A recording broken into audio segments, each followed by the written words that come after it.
go. What up, what up, what up? Excuse me. What did you eat yesterday? What did I eat? Oh, some friends of mine fed me this like Bavarian sandwich, something like that. I don't know how to spell Bavarian. Well, it wasn't what I thought it was gonna be. It was like basically a shawarma on bread. It wasn't the worst thing ever. It was just like unexpected. It's this place over 9 Mile, and it was just like a shawarma on bread. I mean, and hey, people who paid for food for me yesterday, I appreciate it. Did they get pizza? Shots. No. They didn't. They should have bought a pizza from me. Cause I've been seeing them things. Hey, man, we already discussed Did you even this. say what episode it was going all into the... Oh, okay. All right. Wait till the future when we put Booze on blast and praise him for his amazing chef skills.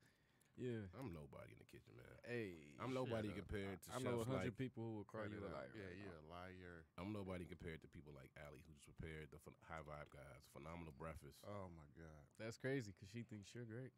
Oh, man. Yeah. Yeah. That's crazy. People, That's wild. I just ate all that food, and I don't feel sleepy or nothing, bro. That's what I love about it. The Yeah. vibes in there. She keep the I frequencies feel and the crazy ingredients high at the right minimum. now. Yeah. Mm-hmm. Was that the cinnamon on the things? Was them flavored? Bro. Oh, Oh, yeah. my God. Cinnamon maple boys. It's funny because Yeah, buddy. talking to a homegirl the other day, and she was telling me about how they went to a restaurant. Her and her friend went to a restaurant, and before they left, they got sick. You know what I mean? Like before they left the restaurant, like they were like sick. And it's not even the type of person like she's so nice that she was like, you know what? Don't worry, I'll just throw up all night. Don't worry about it. That's why I cook. That's why I cook like 80 to 90% of my meals. You definitely got to watch who prepare your food, man. Or like, don't go to McDonald's or deep on the east side. Bruh. And energy, man. Yeah. People's vibes be getting in the food. That's a real thing. Did we say episode 21? Episode 21. 21.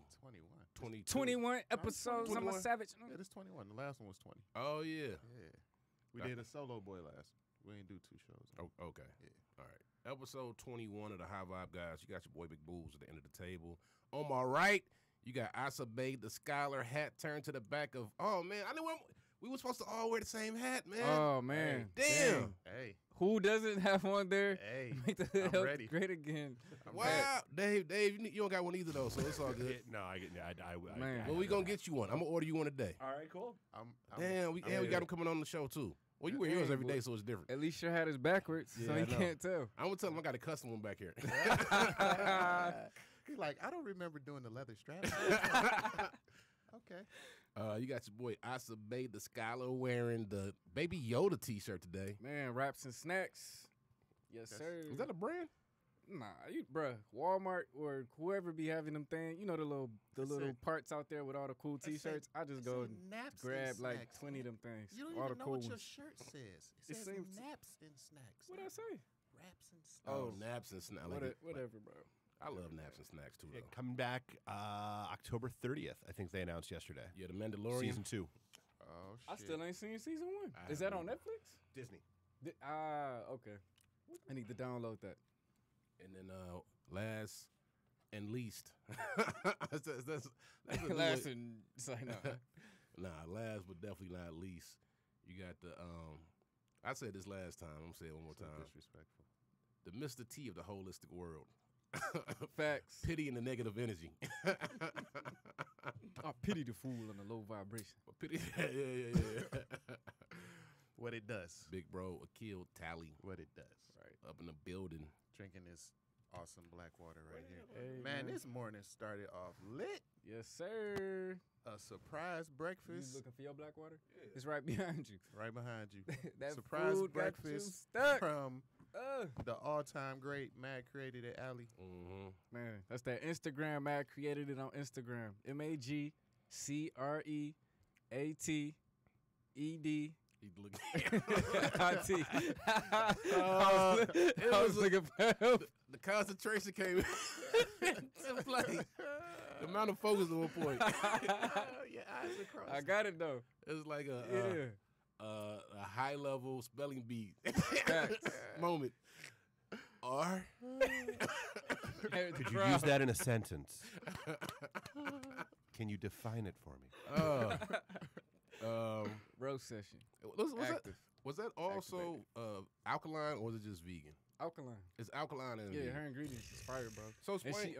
Oh, my bad. Well, explain alkaline for people. So alkalinity is like a name that people toss out, real heavy nowadays, but most people don't understand. That's a portion of the pH scale. pH standing for potential hydration or percentage of hydrogen. But the scale ranges from 0 to 14. 0 to 7 is considered, anything below 7, I should say, is considered acidic, because 7 will be considered a neutral point. Anything above that, up to 14, will be considered alkaline. Bong, bong. The body, people say the body is naturally alkaline, but at the end of the day, the body's naturally balanced, because we also have DNA, deoxyribonucleic acid, right? And if it wasn't for that, we wouldn't have no. How the hell can you say that word and can't spell macroreated without focusing? You are the most ass backwards, but it's like in a great way. This man, I can say it one more time. That boy is What? science. DNA. Deoxyribonucleic acid. Oh my God. MAGCREAT. And you come back to prove a point. That boy is a scientist, man. You are a scientist.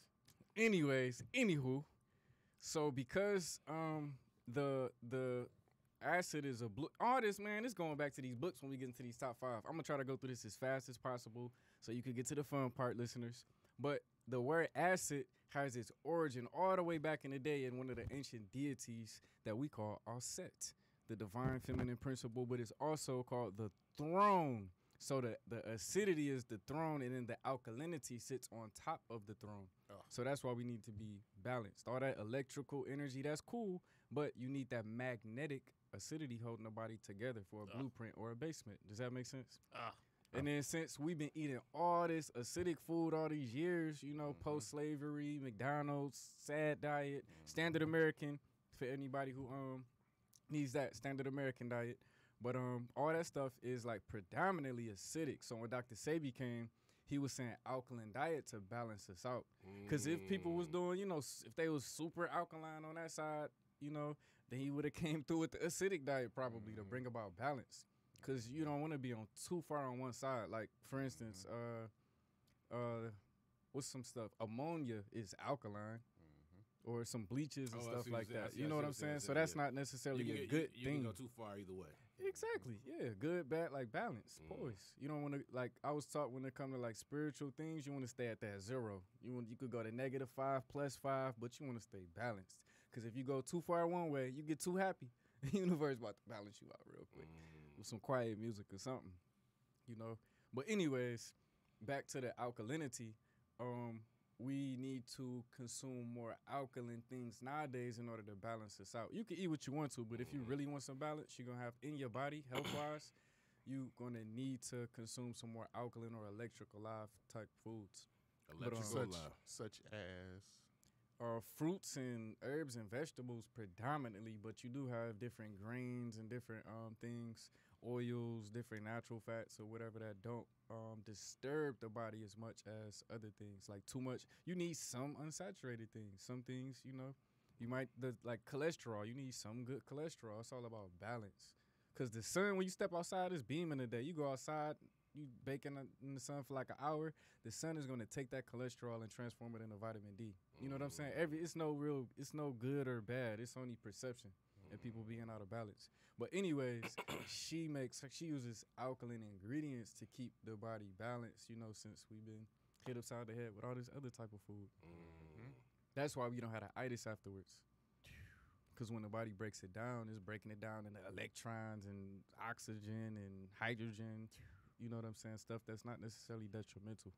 And like, man, when people put that much energy and love, we was just talking about this before we aired. Like, people put that much energy and love into food, man. Like, you also get that energy inside of yourself too, man. And that's just like, that's everything from the process of choosing the products that she put inside the food to actually the creation of it itself. Like, from beginning to end, it's a lot of positive energy put into that food.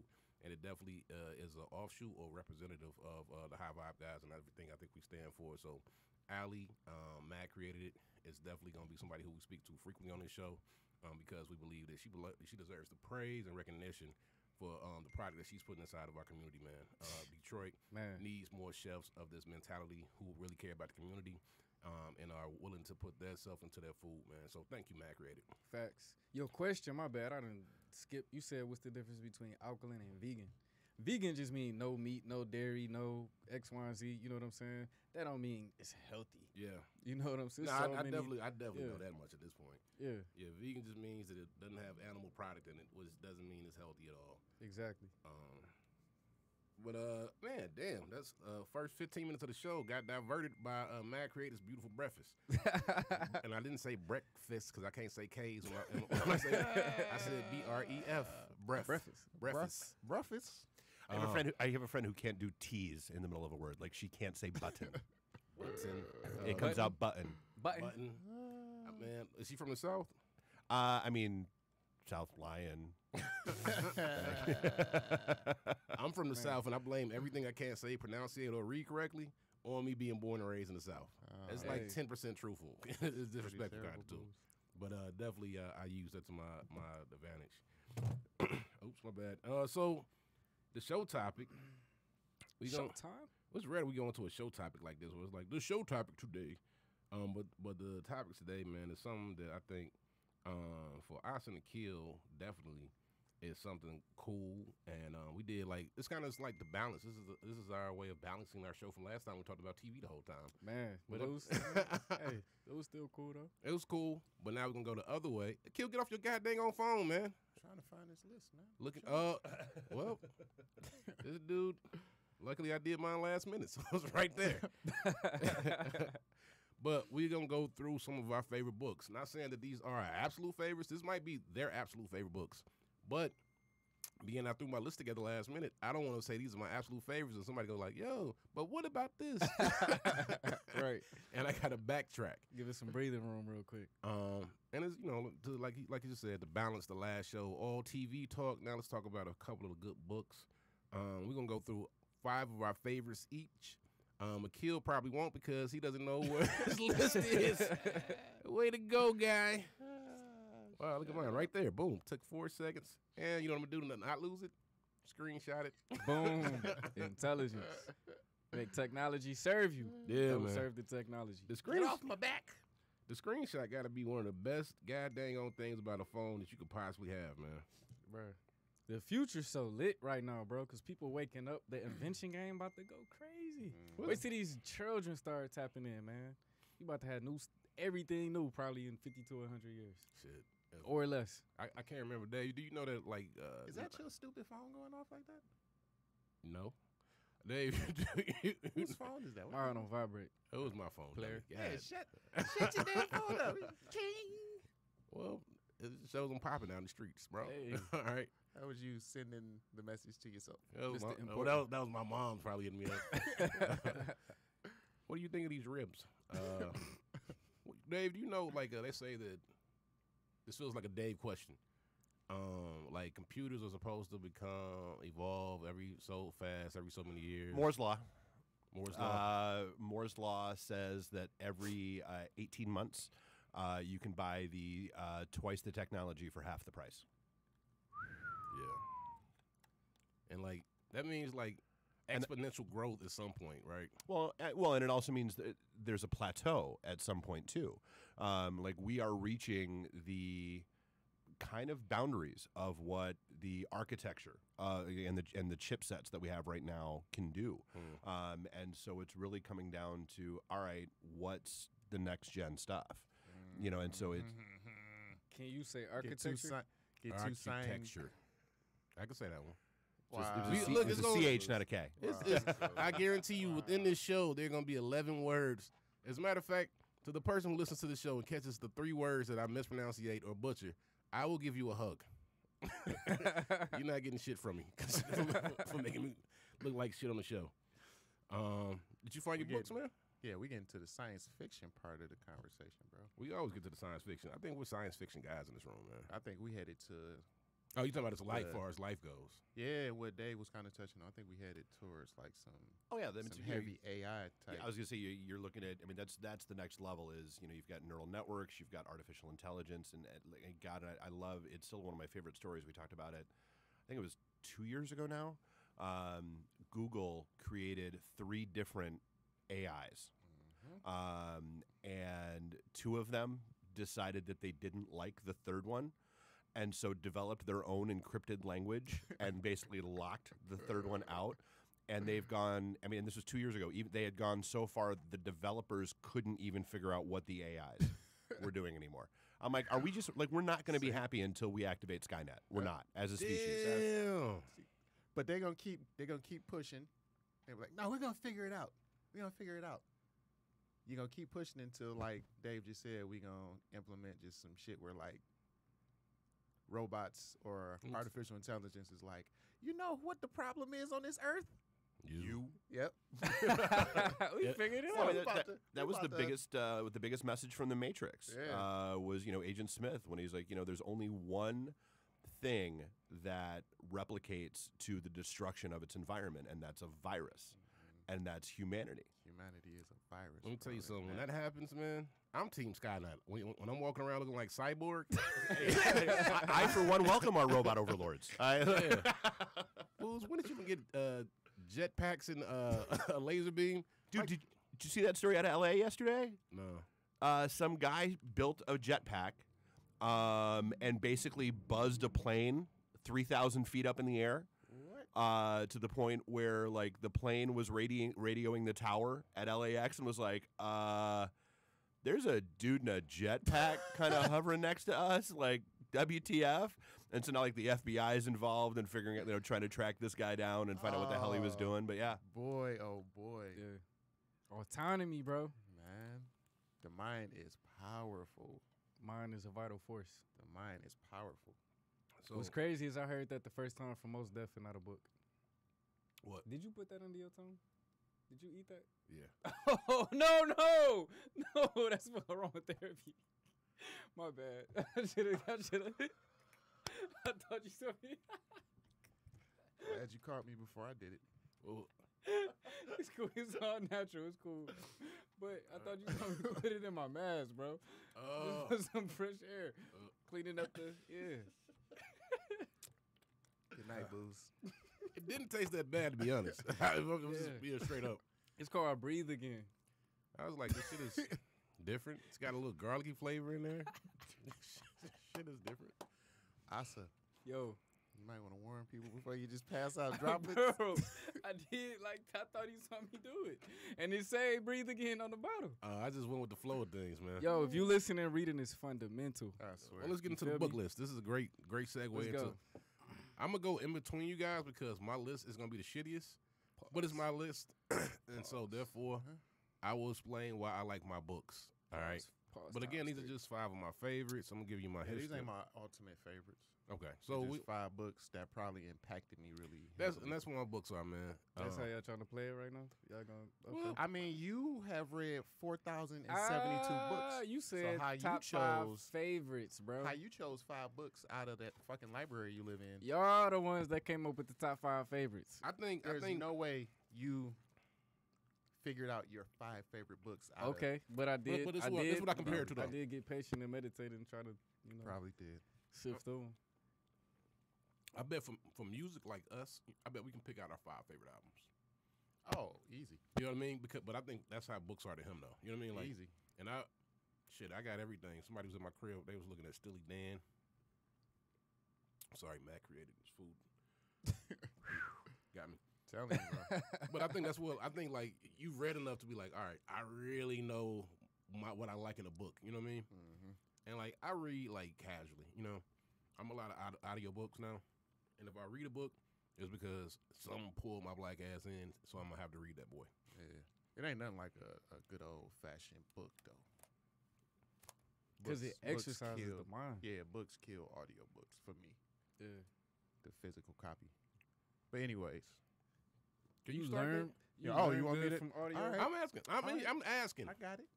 No problem, bro. And we'll land on Asa because he's gonna be like, boom. Yeah, right. Why can't we just say we going from tallest to shortest? Asa's books are personally written for him. So Oh my God! no one is going to have these books. You know what? What the hell did I just ingest? You might want to. Yeah, you might want divine, amazing oils. to read up on that peppermint, before you pass out. coconut oil. Anyways, Good reason not to go to work today. My 5 favorite books or books breathe, how that you feel? influenced me. See, it's beneficial. Put a drop in your mask. But the books that I got listed, number 1, probably the most influential one for me, because I got it when I was like 17, and it changed how I thought. Can I guess? Yeah, of course. Is it Message to the Black Man? No. Damn. Nope. It took me a minute to read that. Okay. I had to keep going back. Let me guess. Is it the biography of Sherman Williams? I don't even know who that is. That's George Jefferson. Let's get to it, man. I don't know where his name came from. Sherman Williams, why you on my mind right now? R.I.P., brother. I thought it was Sherman Helmsley. Sherman Hemsley. Yeah. You thinking about that paint company? Sherwin Williams. Yeah. You are such a moron. Maybe I'm going to come up with a Sherman Hemsley colored paint. No. What the fuck? It's taupe. From Niggas to Gods. From niggas to gods. Got Didn't that they have book? like the KKK head like print on the front? Yeah, the Ku yeah. Klux Klan That joint? was the second one that came Oh, out. okay. Yeah. Niggas to Guys Part 2. No, the second edition of the first one. Oh, okay, First one okay. was like just Y'all see the straight way up Dave the dipped out letters. on this episode? He's like, this I is going to be see. a black episode. Niggity black. But yeah, that I got that book from my bro Cliff on my journey. Can he come to- on the show? Cause his Yeah, man, he's supposed to. He be putting niggas on. He's supposed he to. here next Yeah. week or the week Yeah. after then. Okay, Yeah, he's Can you work it out? supposed to, of course. Of course, he's been trying to get on here. But yeah, that book right there opened my eyes to a whole different ideology. Being told, repeatedly that God is within you and you had a power to manifest your reality and all these different things. That was like powerful at 17. Changed my whole vibe. Behold a Pale Horse by William Cooper. Good Lord. He Slow, drops. thicky. I mean, it's a thick book, Thicky. 400, 500, 600 page type book. But this is from the viewpoint, like from Niggas to Guys, from the viewpoint of a guy that like grew up like me, grew up same environment, going through the same type of stuff. This book was from a gentleman in a different generation, an older white gentleman who was a naval officer, and he just wrote about all the different crooked stuff that he saw while being a naval officer, and then afterwards how he did all this different research and was coming across just all these crazy, what people would call conspiracy theories, but he was given like documents. Like, yo, I worked for the Navy. I saw this come across from this general to this general, and I just so happened to print the shit out and keep it. You know what I'm saying? So that book right there was so crazy influential to me because he was given like just straight up facts. Like, okay, you want to dispute like an actual fact from the U.S. government with all the different tags and the generals' names and all that stuff. But Speaking on what type of topics? false flag attacks. 9/11. He didn't. I'm saying The like book not, that like was kind of pre- that yeah. type of Pre vibe, but 9/11, It but came that out. type No, of what I'm saying, vibe. what I'm, yeah, what I'm saying, yeah. I mean, it was tons in the past that we didn't know about. A submarine, I think it was called the Lufthansa, was like we sunk our own submarine. Is that And- World War II? I'm not sure it was around the time that we invaded Cuba, so I don't know if that lines with it. But I know that was the reason why we decided as the American government to sink our own submarine To start some shit. to start some shit with Cuba because it was positioned off the coast That's of the Cuba. dumbest thing I ever heard in my life. But I mean, that's I mean, problem, I reaction, hear you, but solution type America shit be on that- some- yeah, they evil. Going into that, Alice in Wonderland and the World Trade Center disaster. Now that by David Icke. Oh my God! If you read that book and you come out, if you went into it with there were like Muslim dudes that attacked us, and this was like some radical 19 Muslim dudes that just hijacked some planes and flew them into if you read this book and you come out afterwards with that same mindset, like you just like, all right, I'm gonna ignore all of the overwhelming facts, all of the overwhelming facts, Or you can't read. and it's got nice pictures, so you just it actually has really nice pictures in there. But he went all the way in, and towards the end, he went actually into like the Princess Diana death, and how that was like a ritualistic death, and he went in, he went all the way in. Oh my God, Isis Papers, probably my favorite book of all time, and that's just, for me, that's just too much to encapsulate in one. I'd be here like. Give a summary if you can break it down somewhat. It's Dr. Francis Chris Wilson. Yeah, and she's just giving the breakdown of why black folks are just so defined, man. And she just breaks down on all the way down to like a molecular level why like melanin reacts the way it reacts in the sun, and why we, being the most melanated people on the planet, have different. It's kind of rough to say because we in like a PC type culture, but she was basically saying like how melanin is like a superpower. If I'm just gonna be like, what I'm saying, just plain and to the point, and not try to sugarcoat shit. So I don't think that's like dissing somebody. That's like if you're tall, you got an advantage in like basketball. It's like you can't help the advantages that you might be born with. That's all I'm trying to say. Yeah, but she went in on like how it plays a role in systematic racism, and like gave people like the understanding like of why they act the way they do, because they're fearful of genetic annihilation, basically. And my last book, my little bro gave me probably like a month and a half, maybe 2 months ago. And I hadn't got to it. He gave me 4 books at the same time, and I hadn't got to this one. And this happened to be my favorite of all of them because I like to play around in terms of food with the alchemy side. You know what I'm saying? Put little spins into the food to have healing properties too, like how Matt made our meal just straight alkaline, and we and this boy just. I don't feel like I just ate on everything. And I smashed that meal. Damn, she's trying. I feel like that's a spell crazy to me, bro. Where she's like, "You gonna be going back to get more, bro." That's right crazy to me, bro. It's not that I'm hungry, but typically, if you just ate like some waffles, you know what I'm saying, you would kind of be like. Now that I think about it, she does pull out a wine at the end and like spin it 3 times and telling zap you, bro. the food. That might be what that is. Like damn, and the sparkles come out and everything. I just ate sparkles. But the last one is Chakra Tonics. Yo, buddy. Good Lord.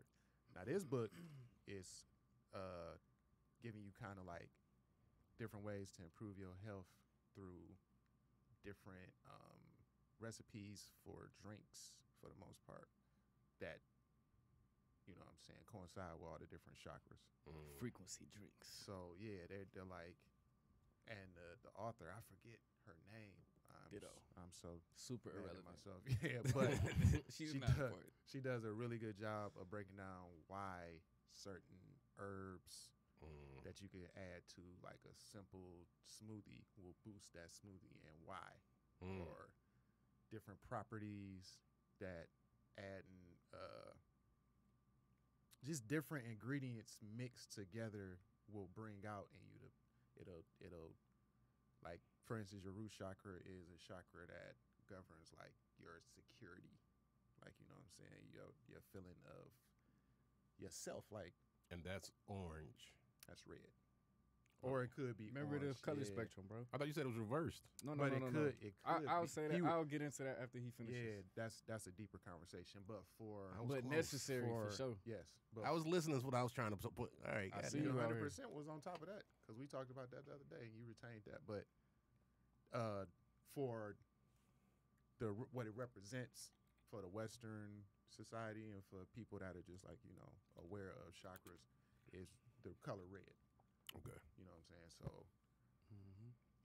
in the book, she was given like just different little drinks you can whip together with all natural ingredients that will aid in that frequency level, that chakra opening up and operating properly. Your chakra is akin to a pinwheel. So when it's spinning clockwise, that means, you know what I'm saying, that you're in alignment with that one chakra. That one chakra is in tune. You know what I'm saying? So each chakra spins? Chakra actually can be translated like back into like the word wheel. Or to spin. Yeah. In different languages depending on you know, their vocabulary. But yeah. I can't wait till we have a show around this shit. Bro, let's do it. We can do it after Cliff. Yeah. Bro, yeah, I guess maybe that's so next week. You already got the shows for next come on, week, bro. Yeah. But you want me to insert that right now or wait till the end? That's on you, baby. So for the chakras, for the listeners, when you go on the internet, when you go to most books, you see red, orange, yellow, green, blue, indigo, violet. You see how fast I went through that without Red, the yellow, MAGCRGATE. I know, but it has something to do with science, and it's not an important person in your life. IG page. Anywho. So most people, when we say the root chakra in red, most people, because of the alignment and the order of the colors, they just off the top of the head, or a lot of different, you know, doctors and authors do the same thing back in the day because they didn't have an understanding of biology and anatomy. But they would associate the root chakra with the genitals, and then they would associate the sacral chakra or the plexus with the adrenal glands, right? But the fact of the matter is the adrenal glands are actually what correspond with that fight or flight root chakra energy. So when I'm bringing I'll bring the inversion part up because if you want to like line it up, you're dealing with the way a system functions in order to correspond it to what that particular chakra does. So look at it like a hook, like to really like imagine like, you know, putting your hand under some type of thing and like gripping so you can hold yourself on. Same thing at the top, you know, with the crown. But anyways, the adrenal glands give us that fight or flight, you know, safety, you know, turn up, real, take your attention. Yo, if a bomb is coming out the sky, your body not about to be thinking about meditating and stuff. It's about to give all its attention on survival right there. You know, so kickstarting all that energy or shooting that rush of life force energy through the body is going to take place at the adrenal glands. And then the genitals or the sexual functions and reproduction and all of that will correspond with the sacral plexus because the sacral deals with sexual energy, creative energy, et cetera, et cetera. Yeah. So not to knock like the charts that you see, but just to give a more biological understanding. Like if you want to be in meditation and to focus on a certain area so you could really be in alignment, you want to just swap them two out. You can still do the red, orange, yellow, green, blue, indigo, violet. How do you meditate and focus on a different chakra? So the first thing I would recommend is breathe like when into you that chakra. Breathe into it, but breath is key for starting off the whole thing. Like when you close your eyes, you want to get your mind accustomed to dismissing the external world. Because at the end of the day, we could bring this up at another show. It's holographic anyway. It's an illusion anyway. And we just believe in it like we believe in Jesus or Santa Claus or whatever people believe in. But we definitely gonna have to do a show on the holographic universe. Come bro. on, bro. Whew. Let's get it. That's gonna blow some people's minds to know that, like what you feeling is it's just a dream. Your blood run faster than the speed of light, bro. Come on, man. That's a whole different story. Got electricity blowing through your body, bro. That you produce. Yep. Your body runs on light. Period. As an Inky would say, grand opening, grand closing.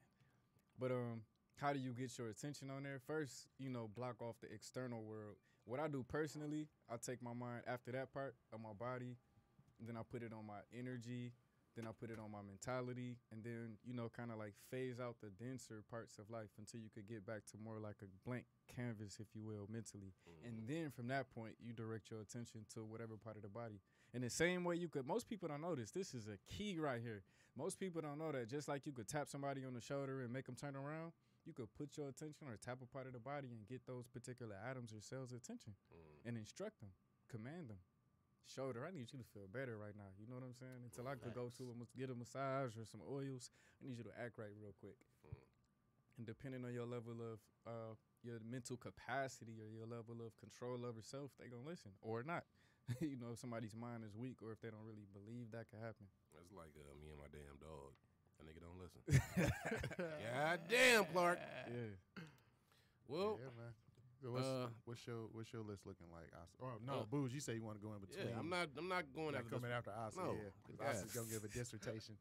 Well, Yeah, I don't got a good fucking joke line for that shit. I I'm not going actually at this met motherfucker. George Washington Carey. Yeah. Nah. He wrote this book specifically for me. All right, so I'm gonna start off with a classic, man. This is Uncle Tom's Cabin by Harriet Beecher. Why am I choosing this? You're asking. Man, there's so many points to our life that it's relevant to. The impact of religion inside of our community, the divide in the community. I don't know if you guys saw Harriet Tubman at all, the movie. I seen snips, but I need to see the whole thing. Excellent film, bro. Yeah. All them animes we be watching, you need to watch that. Have you heard of Harriet Tubman, the Demon Slayer? It's a cartoon, No. bro. They turn her into a superhero, and then she getting it in like Rightfully so, though. Bruh, yeah. And I brought up Harriet Tubman because the preacher plays a big part in that particular film, where he's a part of masking the slaves and being deceptive to the masters. And first off, this was the first book I read all the way through in high school.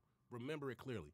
Outside of Goosebumps or some shit like that, like I remember I was because I was one of them like students who, like, I was forced into AP courses, advanced placement, and this was You were so intelligent and brilliant.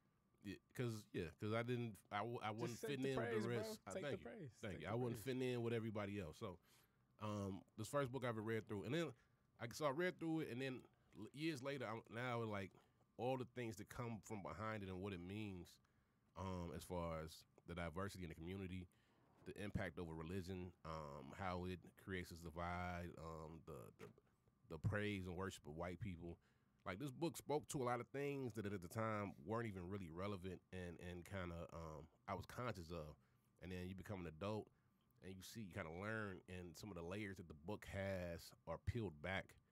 And for me, I think that it's like one of those books that will stand the test of time in this country, at least because it speaks to a lot of who we are and what we are. So that was my first book, man. My second book I chose was, I'm going to my list. What's my second book gonna be? My second book, I'm gonna keep it in the same vein, and it's not like my favorite book. It's another awakening moment for me. Is Bill Cosby right, or has the black middle class gone crazy? Right. Oh, right. So this came out in like 2005 or 6, and it's a couple things for me. One, it like speaks to like what Bill is now, as far as we see Bill in a different light. And at the time, Bill Cosby was dissing black people. He was like, "You wearing baggy jeans, you naming your daughter Jaquana, you this, that, and the third." He was shitting on the black community, right? And that's kind of what the book was speaking to, was like, is the divide, is what the black middle class speaking to, as far as what a lot of us in the like the hood, how we operate, is it like incorrect or is it wrong? And for me, man, like, again, it's one of those books where it's like different things came to light for me. One of the first things was linguistics. And Michael Eric Dyson's linguistics inside this book are fucking amazing. If you ever read a Dyson book, his linguistics are amazing. And I think it's one of those things, like, I got matriculate from it. There's a couple of words that I know off the top of my head that I got from this book that inspired me to look up words, to add them to my vocabulary, because I do think that, like, in some ways, Dyson defends the hood, but then also challenges the hood in how he writes and what he writes about. And for me, that was one of the big things about this book. And then others, was like, I would say this was my first book in college that I picked up by myself, that I wasn't asked to pick up. Probably one of the first books that I wasn't asked to pick up that I read all the way through. And I think everybody needs that book that, for them, it's not a trend. It's not something that's popping. It's not something that's like it's not something that's a gimmick. It's actual, like, right now everybody's big on what's that cleaning lady, Marie Kondo, right? Everybody's big on Marie Kondo and cleaning out shit. You know what I mean? Or they like Oprah's book club, whatever Oprah book club. I think this book for me was the one that was like, yo, this is the book that I'm into, that I feel is I'm in tune with, and it brought me a lot of information that I wasn't looking for, that I felt was right. Thirdly, I'm gonna go with, man. Well, I'm gonna go with Make the Hood Great by Raphael Wright, right? solution-oriented book. So I'm going with that because we're going to have Rafa on next, and we're going to ask Rafa about his book, too. So I let Rafa break down his own book.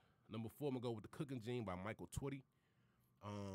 If you know me, you know I'm a foodie. You know I'm in the culinary. I'm in the history. This is my shit. One of the best chefs to do it. Thank you, sir. Thank you, sir. I'm in the history. And Michael Twitty is a character within himself. He's a black, gay, Jewish claim guy. You know what I mean? And I'm not like that because he defined who he is. You know what I mean? He's self-defining, and he definitely is a unique character. But what I like about this book is it goes through the history and the origins of food in America as far as black culinary goes. But what he does is he also combines it with the genealogy that goes behind it. So as he's researching parts of food in different areas, he basically goes through his family's lineage, and he breaks down where his family's from. He goes to those areas. He breaks down the food in those areas, the history of it, the origins back to the country where they came from, and then follows that genealogy back to its origins and follows that food. But what it shows is how blended we are as a community and as a country, right, and as a people, right, and how, for me, I got a homegirl named Jasmine, and we say that there's different types of black, right, in the sense that, like, you can be from the suburbs, you can be from the hood, you can be from the middle class, but that makes you're still black, though. Like, you can't walk away from that. And it was a reminder to me when I was reading that book to accept the fact that it's different types of blacks because we all gonna have different things inside of us and different. What you just say? I said, accept the fact that I'm black. And but it was so on multiple levels, man. This is a dope read and listen. If you're interested in history, if you're interested in how things evolved through culinary, through the influence of slavery inside of food, the origins of the food you're eating, where it comes from. Why they chose it, even why they would choose in certain African groups to come to the continent to be farmers. Deep shit when you really start looking at why they were choosing these different groups to come, because these were the farmers who were growing rice, because this particular land in this area of America was similar to this continent or this part of the continent, and they were bringing these Africans over because they knew they could cultivate and develop that land. And it wasn't just like we think like it. Slavery is such a complex thing and it's so overly simplified, even though for me at times. And this book is one of those things that reminds me to stop oversimplifying things, to really look into it if I want to be able to respond.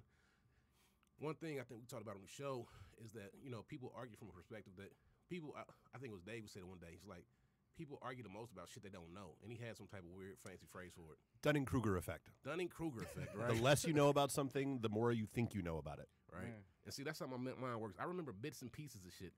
But the Dunning-Kruger effect is like, when people talk about slavery or a lot of things as far as race goes and all this other shit, they have no idea as to what the fuck they're talking about and don't understand the breakdown of shit. And all that to say that this book goes through so much of that bullshit that is like just amazing, and to break it down through culinary is even more amazing. My last book I'm gonna choose, probably, and these are all books that inspired me at some point. They Came Before Columbus by Ivan Van Sertima. I love this book. This is Dr. Melvin Peters over at Eastern Michigan University.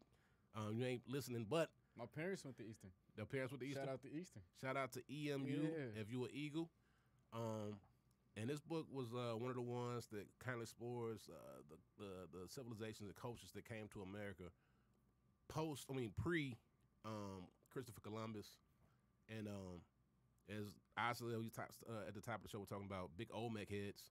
You have lots of different cultures that came to America. And I think this was dope for many reasons for me. Like, one, it opened up that ideology, that concept that America might have been cultivated by different groups.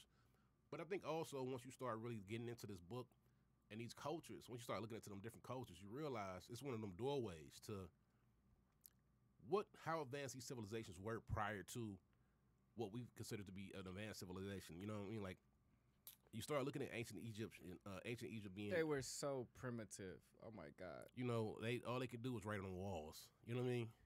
We can't replicate anything they do, but all they did was write on walls and carve things. We're basically only communicating via emoji now anyway, which is basically...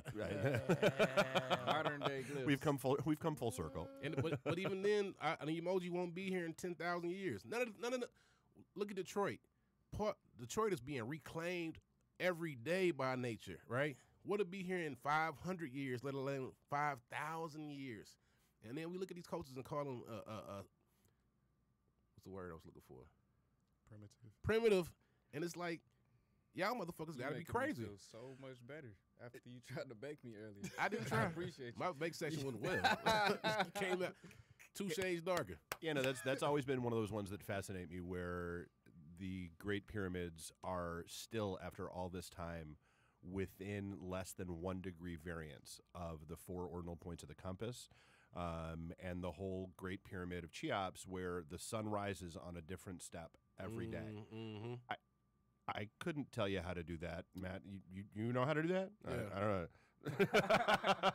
don't know. I was watching, listening to Joe Rogan one day, and then he was. We got to get him on the show. Joe Rogan, we gonna get you on the show very soon. Yeah, buddy. But he was talking about how they realized in ancient South America reflecting pools. They thought it was like a reflection of your mind. Like they kind of thought they would interpret it as that. And they realized reflecting pools reflecting the sky, and they were using it as a way to map the sky. You know what I mean? Mm-hmm. It's just like the understanding. We're primitive. You know what I mean? Mm-hmm. But all to say, that's why I love this book, because it was one of them gateways to all of that. Mm-hmm. You know, like you learn about civilizations coming to America, but then you learn about the civilizations, and you really like reflect on. So those are my 5 favorite books. You know, I know that was a spiel, a tangent, but I think that was fire. Thank you, sir. Michael Eric Dyson. I'm glad you brought him up too, for sure. Michael, his literature game is like stupid crazy. Penmanship is probably top 10 as far as just like linguistics goes. You know what I mean? Didn't he do a book for Jay-Z and Tupac? Jay-Z's book, I listened to on Audible. Fantastic book, and that much more respect for Jay-Z for multiple reasons. I haven't listened to the one on Pac, but I think it's called Holla If You Hear Me, though. Yeah. Back in the day. Asa? Oh, yeah. Everybody Is ready? That a bad thing? No, I'm getting prepared. I just tried to go hard because I know Did you have something written out? No, I turned on my recorder. Oh, I was about to say. Listen to my video. I'm about to take notes. Start from the beginning. In 1988. My first favorite book it's probably not my favorite, like you said, but this is one of the first books that I was influenced to read. This guy named Raphael Johnson was fresh out of jail, and we was at Kobo, and he was just freshly initiated into the Nation of Islam, and reformed, and like, man, this is one of the books I read every single day for so many days, or whatever it's called. As a Man Thinketh. I went back home, I listened to him, I copped the book, I read it, and I was like, yeah, boy, no, he talking about. Mm-hmm. So I read the thing 21 days in a row, and this has been a substantial part of my life, and I recommend it to a lot of youth, and adults. Shoot, this is a super small book. You can read the book in like an hour. You said you read that book 21 days in a row. Yeah. That's powerful. I was probably like 21. I might have been 20. Creating habits. Boom. Yeah. But this is by James Allen, and they have a version for women nowadays where they just switch the gender, he to she, his to hers, et cetera, et cetera. Dorothy, I forget her last name, but she wrote a book for the ladies if you all want to get you a copy of that one. Or you could go to YouTube and listen to the book for free. It might take like an hour then too. But hour and 34 minutes. I listened to it yesterday. Boss moves. Facts. As a Man Thinketh is excellent for reminding you of how powerful every single thought you think is. Mm-hmm. So that's my first one. My second one, my bad. My second one is the one y'all probably tired of, The Zodiac and the Cell Salts of Salvation. The Salts of Salvation, excuse me. But it's speaking about cell salts in the book. By George Washington Carey, who's actually the producer of the content in here. But one of his proteges, Inez Eudoria Perry, she actually put this bad boy together.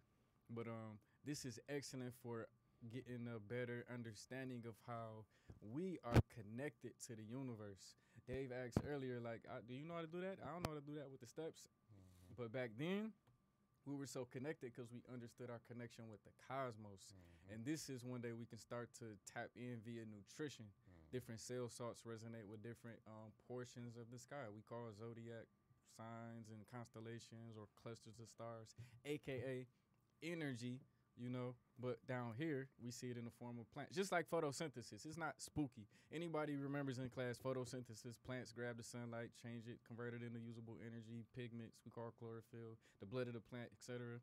Same thing with all the other, you know, herbs and things on the planet. These are byproducts of stellar forces, cosmic energy.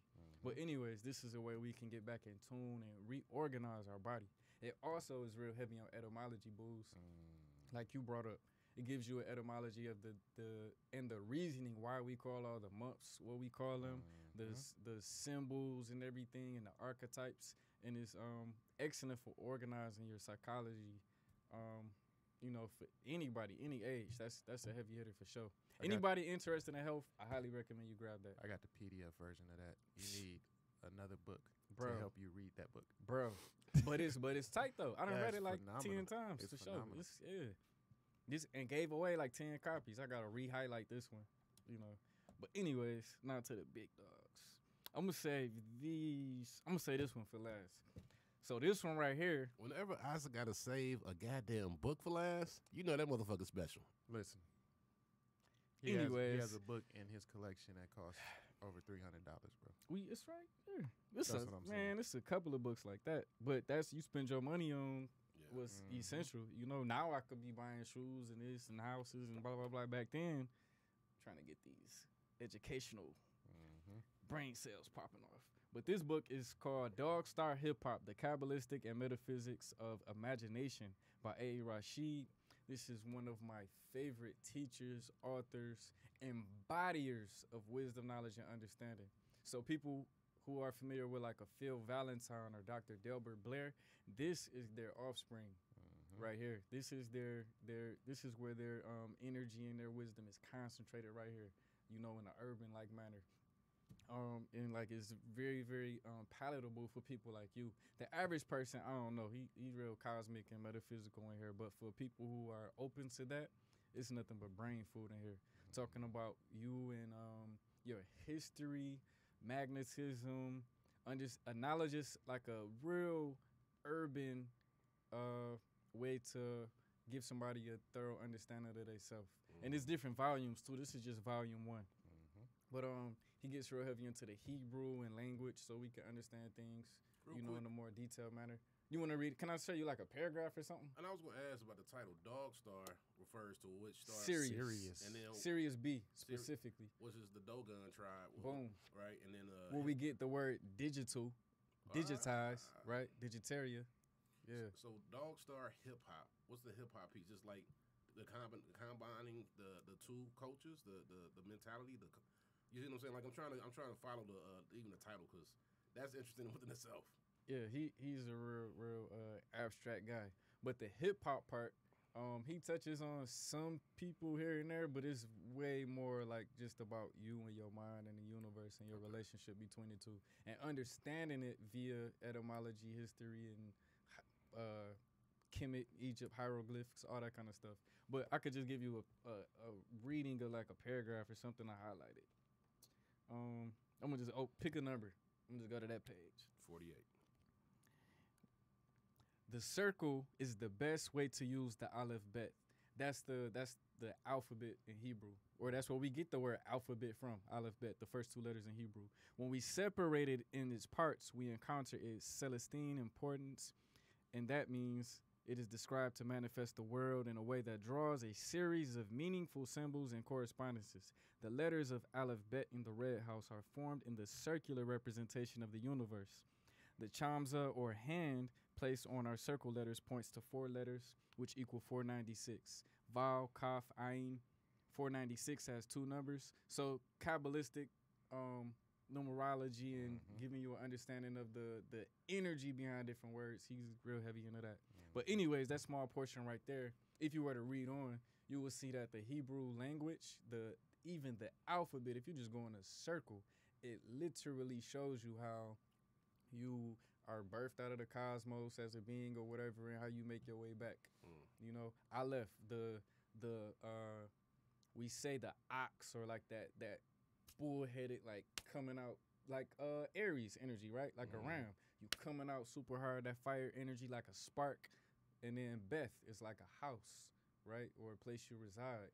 like bed or born. Notice that all those B words, they had that type of like birthing, type of motherly type of vibe to them. Followed by Gamel, which is the traveler, the word D or Daleth, door, and so on and so on. It's like if you just say the words and put the energy and the understanding behind each word, you can go in a circle, you know, just like the Zodiac. But a beautiful text.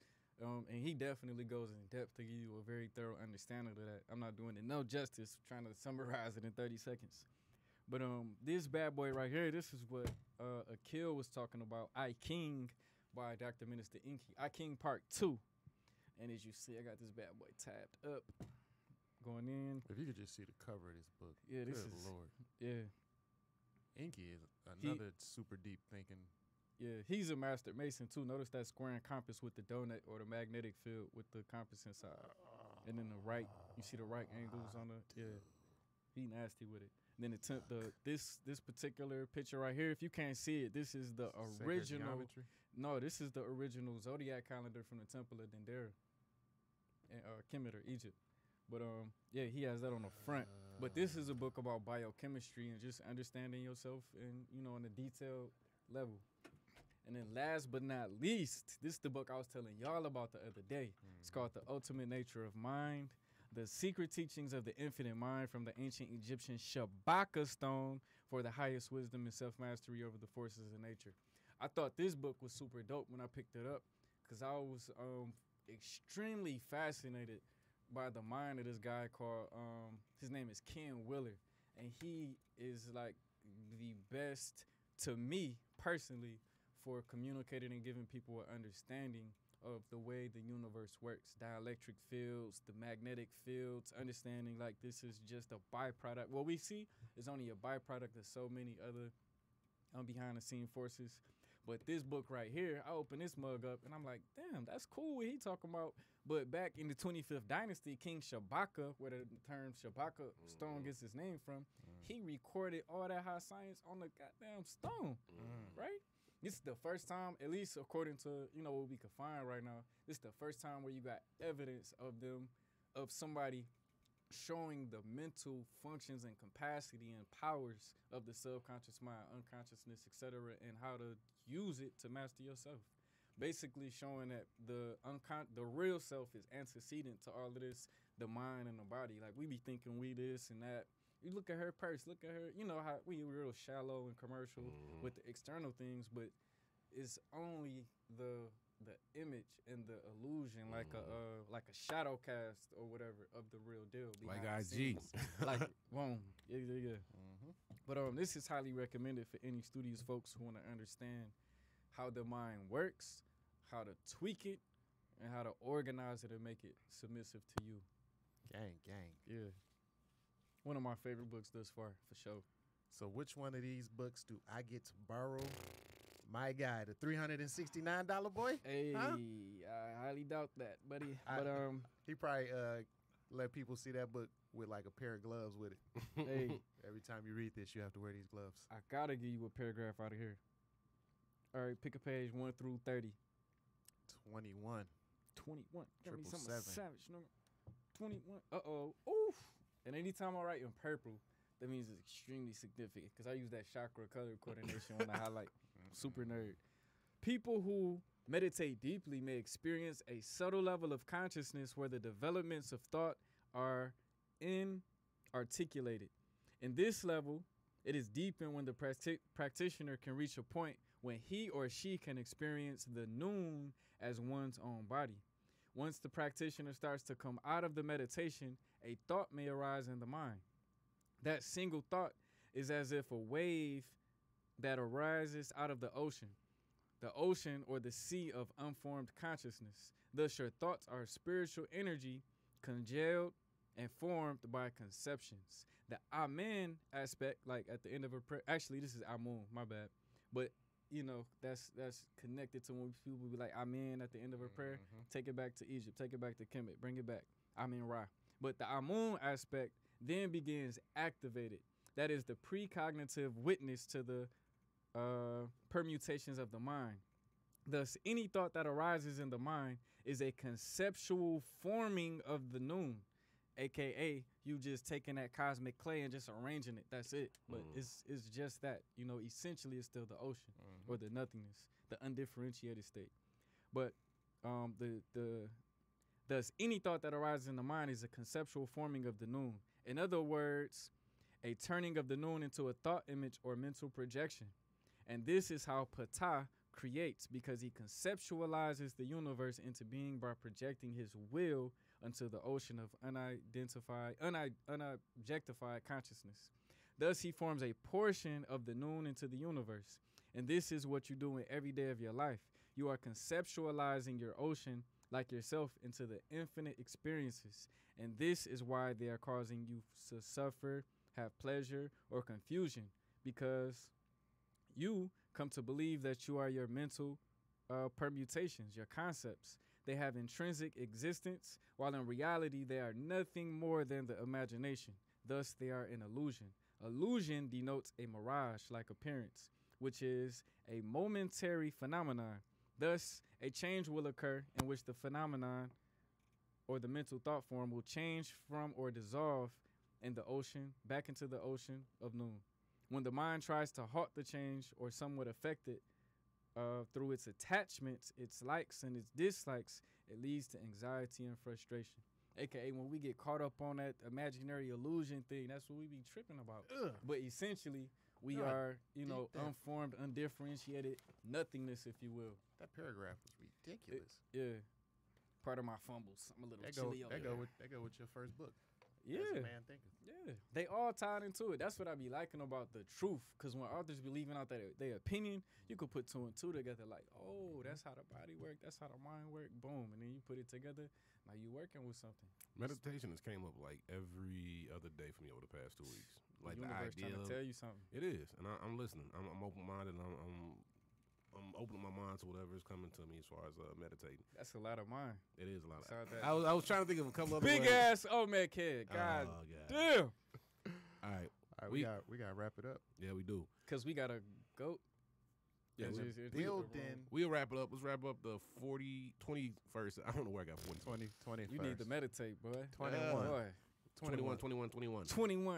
21st episode of High Vibe Guys coming to a close, and we will have the 22nd coming up with a special guest very shortly. All right? Peace. Peace. And